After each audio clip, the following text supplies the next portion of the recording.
छ भने कति लानु 5 वटा लैजाऊ न कसरी बिटा हो यो साग कसरी बेच्छ तैँले खाने हो हो र फुपूलाई त बेच्दैन नि है फुपूलाई बेच्छ फुपूलाई बेच्नुहुन्छ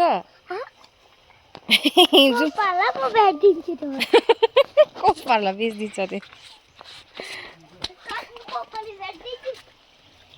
मामालाई बेचिदिन्छु बाबालाई बेचिदिन्छु आमाले बेचिदिने